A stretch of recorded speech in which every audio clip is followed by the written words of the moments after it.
In this video, I'm going to share the early signs that your plan to freelance and build a business online won't work long term. What is it based on? Over 800 freelancers and agencies I've worked with since 2014. I've talked to people throughout their entire journey from starting as a freelancer all the way to making $200,000 per month in their agencies. I've seen who makes it and who doesn't, and what it takes to get good results consistently over time. So with this video, the goal is for you to avoid some of the common mistakes, set up your long-term plan for success so you can keep succeeding and growing. This is for people who are used to learning difficult skills outside of just being told what to do by a boss. All of this requires a high level of performance. This is not for B and C players looking to make some passive income without doing work. In other words, if you're looking for freedom and control to build something for yourself and you're willing to work for it, this is for you. That being said, there's a way to do things better, faster, and more efficiently. And that's what we're going to cover today, not this slow and boring way. What are the right things to focus on to get results as soon as possible without sacrificing long-term results and your personal authenticity? So the first sign that someone's going to fail long-term in business and freelancing is when clients push you beyond your comfort zone in terms of what you'd like to agree with financially, and you know you shouldn't take the contract, but you agree to do it anyway. Maybe you haven't closed a new sale in a while and you have some bills to pay, or it just feels bad not having closed for a few weeks or months. The worst reaction as a business decision is to give into the temptation and take on a contract that you know is bad for you, just to get rid of that nagging feeling. What you really need to do is to have respect for yourself and set boundaries with clients. So you need to know, here's what your business sells. Here's the amount of money you would be comfortable with when doing this type of work, and here are the terms you'd agree with, that you never go below. The second sign is if you're agreeing to do things that are outside of what you and your business offer just to keep a client, when this seems to be the only way to keep them happy.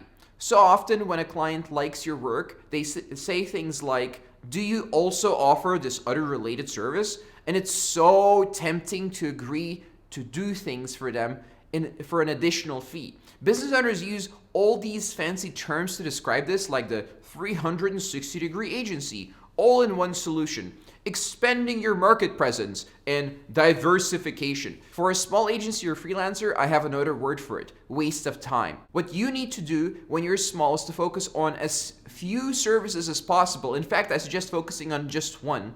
If you do media buying, focus on media buying and having direct control of the funnel, because that's what's necessary to get results in media buying. If you offer e-commerce web shops, focus exclusively on e-commerce web shops. When you're trying to offer multiple services, essentially you're running multiple businesses. This is highly inefficient and distracts you from getting good at any one of them, or to get known for being good at any one of them. The third sign is when freelancers or business owners are too rigid in their thinking. For example, they want to do things a certain way, no matter what anyone says, no matter what real world data is showing them, and no matter what direct feedback from the market is proving to be true. It's one thing if you're at the level of Steve Jobs and you're inventing new markets and products. If you are, in fact, at the cutting edge of something brand new, it can make sense to be very stubborn. Even being at the forefront of brand new technology doesn't justify complete rigid stubbornness. It's always worth being aware of multiple ways of solving a problem and multiple ways of moving forward, especially when you listen to people that are ahead of you in business and give you feedback. Competition of ideas and solutions is crucial in science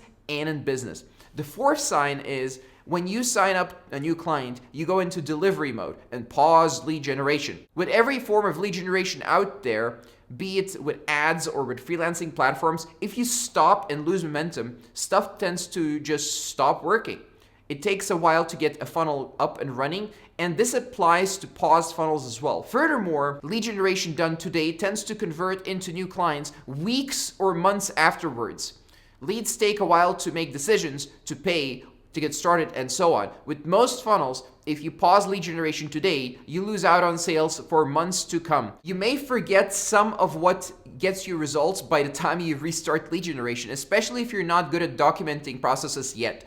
Never stop lead generation and never agree to anything with clients or your business that will force you to stop lead generation. Lead generation is a process that is continuous all year long, 52 weeks a year. The fifth sign is when you sign up a new client and there's no predetermined way the project is going to run. If you need to run around and invent ways of delivering a service after it's started, if it's not being determined how a project works after 4 or 5 projects, constantly having to invent new processes for every new client is an inefficient disaster. Furthermore, this will make hiring and outsourcing very difficult, if not impossible, in the future when you're at that stage. The sixth sign is lack of tracking. Business is about data. Decisions should be made based on data, not feeling a certain way. Feelings are fairly random and cannot be trusted when it comes to most business decisions in most situations, especially when you're new or have some bad habits. Experienced business owners sometimes rely on gut feelings,